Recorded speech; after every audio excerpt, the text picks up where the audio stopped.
Hello! Today we're going to be talking about gaining confidence sharing your writing with other people. First, though, I want to remind everyone that the writing contest for April and May is going to conclude on May 31st. Please try to get your entries in before May 31st or before 5 o'clock on May 31st to be more specific. We will be closing down entries at 5:45 on May 31st, so if you can get them in before 5, that will be even better. Thank you so much if you're considering entering, and especially if you do enter. It really means a lot to me and to the library and to our writing programs. We'll keep going. So, first we're going to talk about the benefits of sharing your work. One of the best benefits of sharing your work is gaining experience in sharing your work, which sounds weird, but being able to become more confident sharing your work helps you be able to put yourself out there, helps you to be able to gain confidence in yourself and your writing. It helps you be able to want to put yourself out there, whether it be contests or publishing independently or traditionally.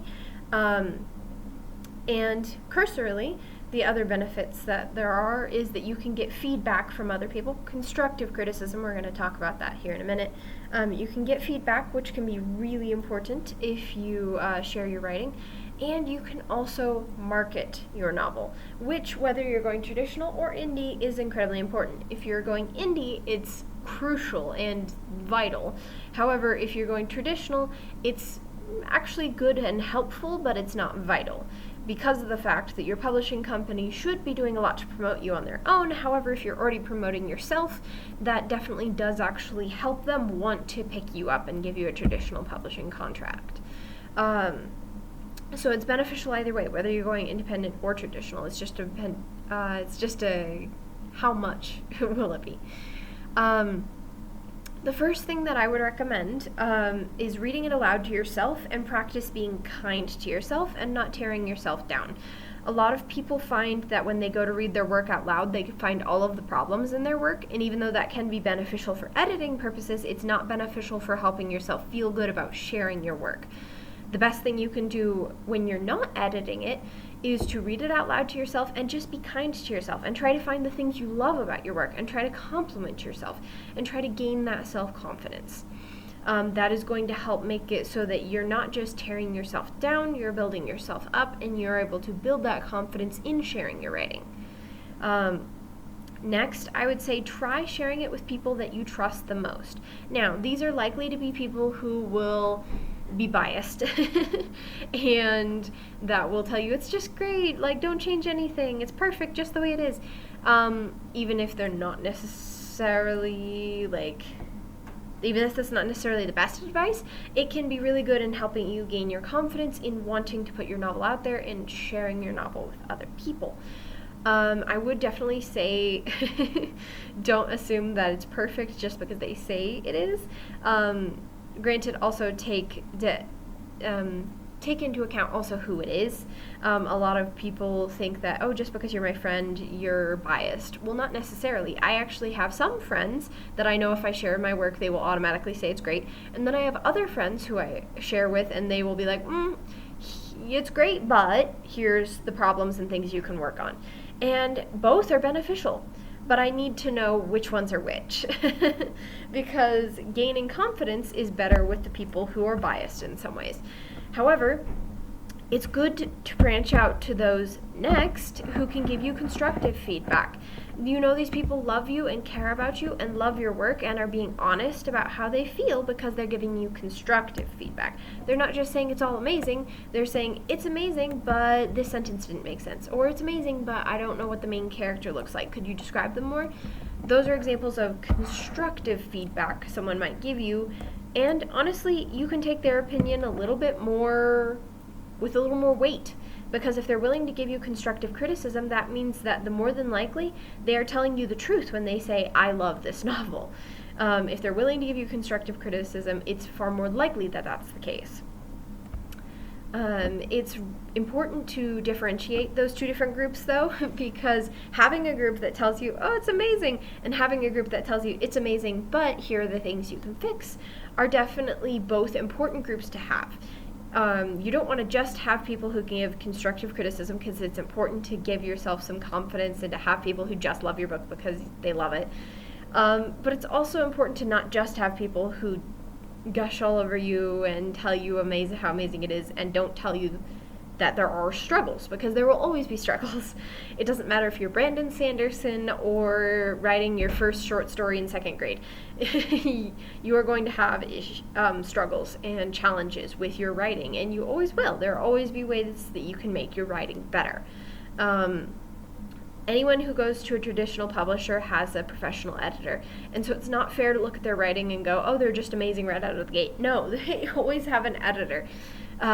So you're not going to be perfect, and it's okay to get constructive criticism. It's very important to get constructive criticism. But it's also important to have your cheerleaders too. Have people who will be rooting for you. Next is realize that not everyone is going to like your writing, but that doesn't make you a bad writer, and that isn't a reflection on your self-worth. A lot of writers have issues with differentiating the difference between good writing and people just not liking it, and bad writing, and that's why people don't like it. Every famous novel that has ever existed gets bad comments and hate mail and bad feedback. Does that mean that they suck? No. It just means that your book isn't going to be for everyone, and your book isn't going to be loved by everyone, and your book isn't going to be perfect for everyone, and that's okay. That doesn't mean that it's a reflection on your book or your self-worth or your abilities as a writer. Your success or lack thereof is not your reflection as a writer.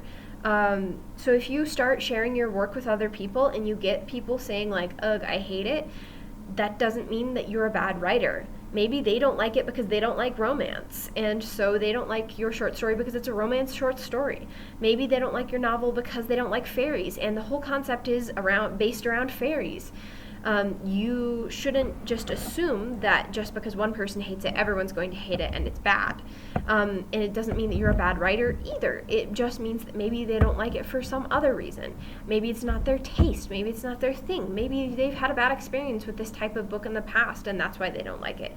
Don't automatically assume that it makes you a bad writer. The next thing that you need to realize when people start giving you feedback and you start sharing your novel with people is that you are the author, and ultimately you have the power. And I do say author, not just writer. You are the author of your story. Once you have finished writing it, you are the author of that story. And even while you're writing it, you are still the author of that story. And being an author means that you get to decide, for good or for bad, whether things stay or whether things go. People can give you feedback and say, oh my gosh, I really hate this scene, please take it out. And then other people might absolutely love that scene. I know there was one lady that I worked with that had 2 out of her 5 beta readers tell her to take out a scene because they hated it, and the other 3 said it was their favorite scene, and so she kept it. And let me tell you, 90% of her followers, that is their favorite scene. Is there a good 10% that don't like it and think it should be taken out? Yeah, but that's because it's just not their taste, and that's okay. That she is the author and she decided to keep it in, and ultimately ended up being for the better because of the fact that so many people love that scene. It's great to have moments like that. There are moments too where the editor says maybe you should take out this bit, and the author says I refuse to take it out, and you're like, why'd they keep that in there?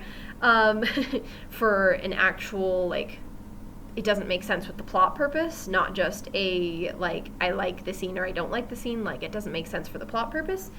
And you have the power to do that too. You can keep anything you want in your novel, unless you're going traditional, in which case you generally have to listen to your editor.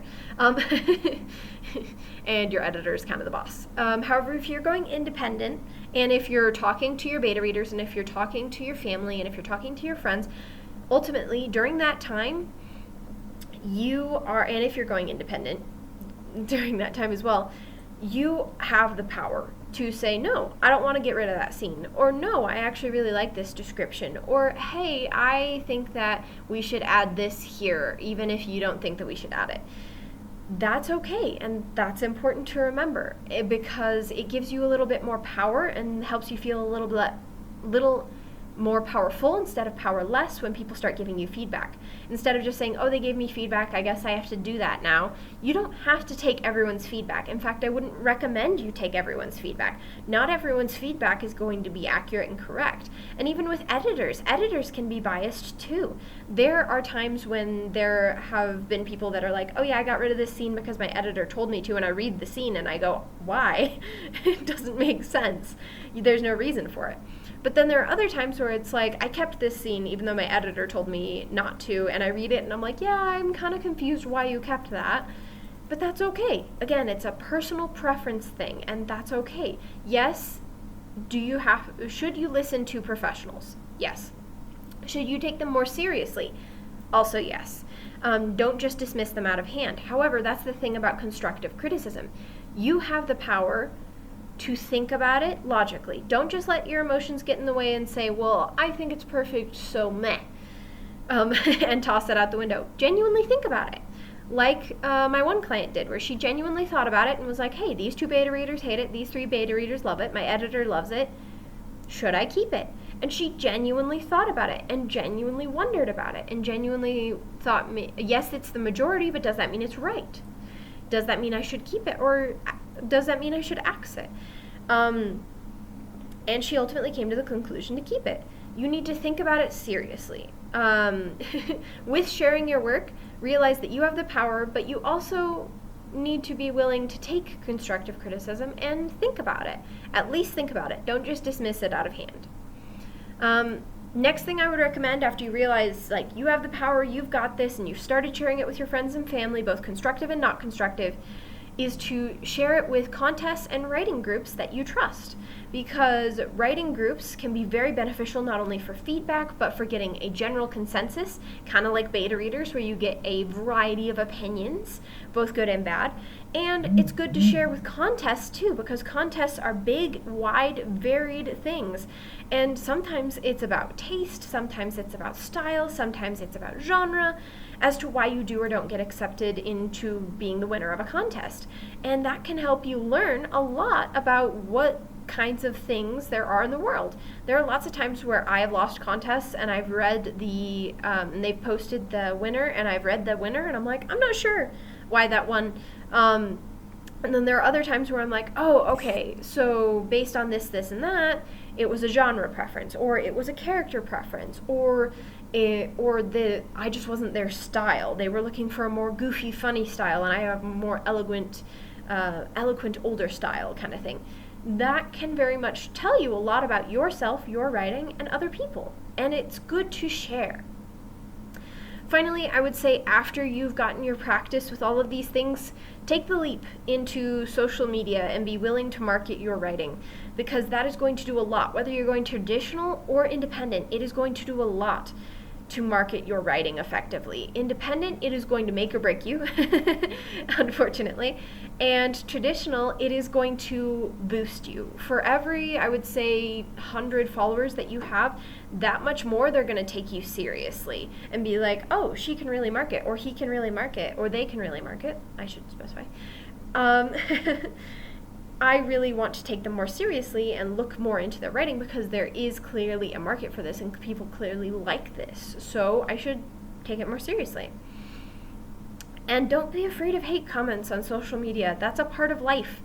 There have been lots of times where I've looked at Brandon Sanderson's books and Brandon Mull's books and Shannon Messenger's books, and I look, and for every 200 comments saying, oh my gosh, it's the best book ever, I love this so much, there is one comment saying, this book sucks, why does anyone read it? That's going to happen, unfortunately. It's just going to be the case. But that doesn't mean that it sucks. It just means maybe it's not their style, maybe it's not their taste, and that's okay. There's nothing wrong with that. There's nothing wrong with not being perfect for everyone. That's how personal taste works. It's a part of life. Please don't take that as you're a bad writer just because someone comments on your stuff that you need to change something constructively, or alternatively, social media wise, if someone tells you, hey, I don't really like your book, in more mean terms, that doesn't mean you're a bad writer. And just because someone says constructive criticism, hey, maybe you should edit this out, that doesn't mean you're a bad writer either. You are a powerful author, irregardless of what feedback you do or don't receive, and sharing your writing will help you be able to see that better, I hope. Speaking of which, hope you enter into the contest.